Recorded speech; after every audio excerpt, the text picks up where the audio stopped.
bahwasanya kita negeri yang besar, mengapa banyak terjadi gelandangan asli Indonesia. Kalau boleh saya ngomong, gelandangan asli Indonesia ini patut kita taruhlah hapuskan, patut kita tiadakan, sehingga setiap bangsa ini merasa sejahtera. Tapi ulo salamulyo atur bagyo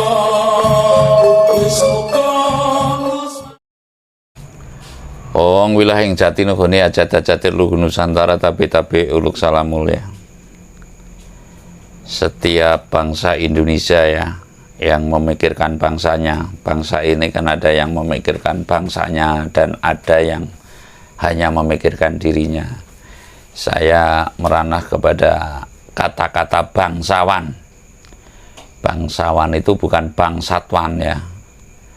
Bangsawan itu semestinya orang yang mau betul-betul memikirkan bangsa dan negara dalam menuju apa tujuan bernegara itu kan hidup berdampingan, damai, tentram, sejahtera, merasa dilindungi dalam hukum lah. Ini saya menyangkut ke ranah hukum dalam arti mengkaitkan, bukan saya meraba-raba, bukan saya menduga-duga, namun saya ingin menguraikan sedikit bahwasanya mengajak bernalar sedikit kepada kita. Majapahit itu adalah negeri yang besar, yang telah ternama, kecuali budayawan Jakarta itu Ridwan Saidi atau siapa itu telah mengubah katanya Majapahit ini negeri yang segutak atau sekecil di Tuban saja. Itu berbeda, itu cara cakrawalanya kita nggak mau tahu, padahal catatan-catatan lain itu juga mengatakan kalau Majapahit ini adalah negeri yang besar. Lalu saya akan meranah, mengajak berpikir kita, ya bernalar kita, maksudnya negeri Majapahit, negeri yang besar yang berawal kita berkiblat dari Ratu Sima, ya kerajaan Kalingga itu apa ya, ya Kalinggapura atau ada yang mengatakan juga Medang Kamolan itu. Jadi kita mesti bernalar apa hukum yang digunakan pada era Majapahit dan pada era Ratu Sima. Berawal berkiblat dari Ratu Sima yang Raja Kalingga itu di Jepara dalam penelitiannya, lalu kita meranah lagi ke Kediri. Ratu Sima ini kurang lebih ya tahun 700-an, sampai ke Kediri, sampai ke Singosari, lalu Kediri, Singosari, Majapahit. Nah, hukum apakah yang digunakan dalam menata negara ini? Lah saya akan meranah, mari kita membuka bernalar hukum suci Majapahit gitu, hukum suci Jawa sejati. Saya mengatakan Jawa sejati karena kerajaan ini timbul dan tenggelam, kebesaran Nusantara ini berada di tanah Jawa. Maka saya cenderung mengatakan hukum Jawa sejati. Mari kita buka hukum Jawa sejati yang saya maksud. Seperti apakah hukum Jawa sejati? Lah, yang saya katakan ini kita berkiblat dari Mataram Panembahan Senopati yang ada di Jogja Solo, dan saya dapat informasi juga sekarang di Malaysia itu sebagian tanahnya tetap adalah milik keraton ya. Artinya saya mengatakan bahwasanya saya meyakini pada waktu kerajaan Majapahit ini bahwasanya seluruh tanah air dimiliki oleh kerajaan.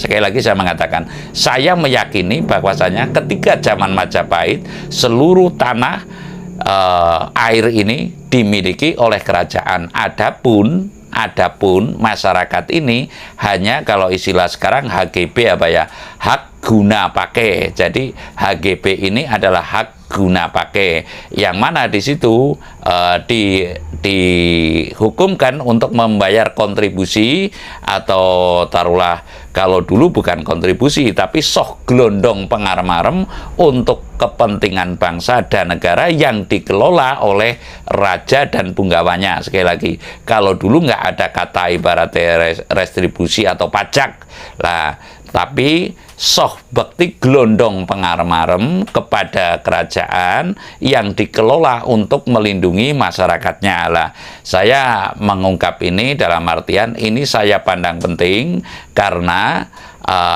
saya meyakini ada hukum agraria ini setelah datangnya kolonial. Sekali lagi saya mengatakan, adanya hukum hak kepemilikan tanah ini adalah setelah datangnya kolonial. Lah, ini perlu saya ungkap atau perlu kita buka agar kita bernalar bahwasanya ya hukum Majapahit ini kelihatannya tidak ada hak kepemilikan atas tanah, namun kepemilikan itu hanya hak guna pakai, dan konon sekarang masih digunakan oleh Malaysia ya, konon ada yang mengatakan. Artinya saya belum pernah cross check ke sana, jadi saya mengatakan konon ini karena saya belum meng-cross check ke sana. Jadi walaupun rumah bagus, walaupun punya apapun, tetap tanah adalah dimiliki oleh kerajaan. Nah, lalu kalau di Indonesia kiblatnya adalah di Yogyakarta, di Jalan Malioboro itu hanya hak guna bangunan. Saya pernah bertanya. Jadi inilah sebuah hukum yang perlu kita buka ya, artinya hukum sejati ya, hukum Jawa sejati ini kita membuka kembali agar tidak adalah orang kerakusan orang yang punya duit lalu memiliki tanah berluas-luas, lalu di satu sisi ada sebagian orang tuna tanah, tuna rumah, dan sedangkan itu adalah bangsa kita sendiri. Sekali lagi, kita menalarkan ini, maksudnya membuka hukum Jawa sejati ya, itu patut kita ungkap, patut kita buka secara bersama apa sesungguhnya hukum Majapahit,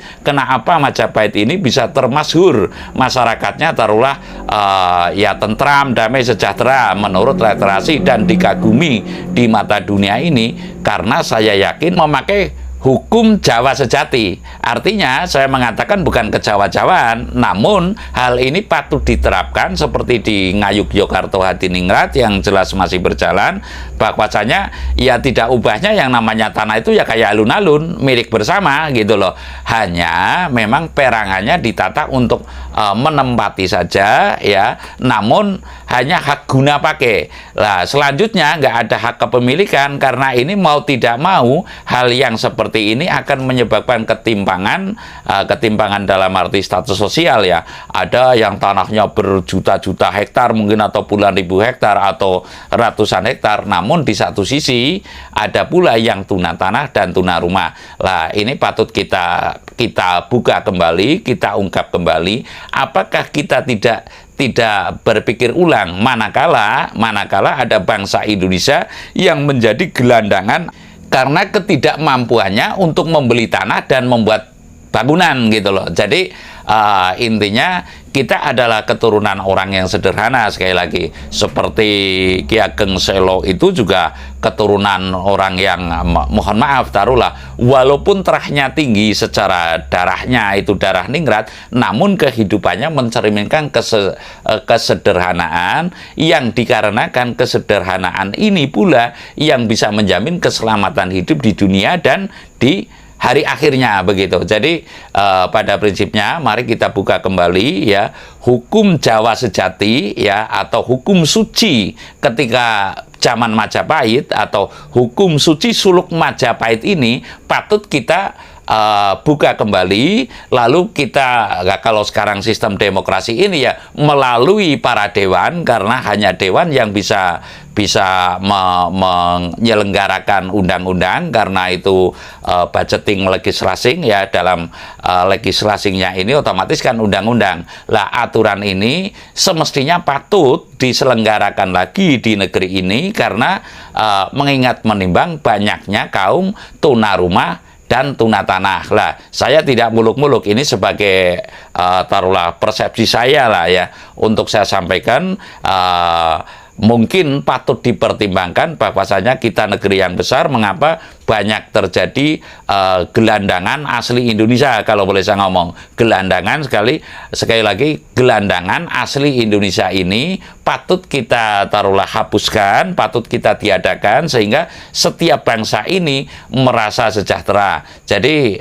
pada prinsipnya saya itu menguraikan hukum Jawa sejati yang diterapkan pada masa Majapahit ini patut kita buka kembali, ya. Mengapa saya katakan demikian? Karena kepentingan kita untuk menuju kepada sejahtera bersama sesuai ukurannya. Jadi intinya pejuang kita sebagai pendiri bangsa ini niscaya akan sangat senang, akan sangat bahagia, ya, walaupun telah hidup di alam sana, manakala kita bisa menguraikan apa yang dimaksud oleh para pahlawan ini setelah berdiri NKRI. Sebab saya meyakini bahwasanya NKRI ini adalah ruh Majapahit. Artinya ruhnya NKRI ini adalah ruh Majapahit, ruh kerajaan Majapahit. Kalau istilah orang ngomong itu ya reinkarnasi daripada Majapahit. Maka hukum yang diterapkan, karena kita negara yang sudah taruhlah merdeka, negara yang sudah berdaulat, kita patut memikirkan sampai ke ranah itu. Lah, ini merupakan sekedar usulan saya juga boleh, atau pendapat saya juga boleh, tapi hal yang demikian niscaya adalah sangat patut kita pertimbangkan untuk menuju Indonesia sejahtera bersama sesuai ukurannya. Saya rasa demikian. Terima kasih. Sanur Bali.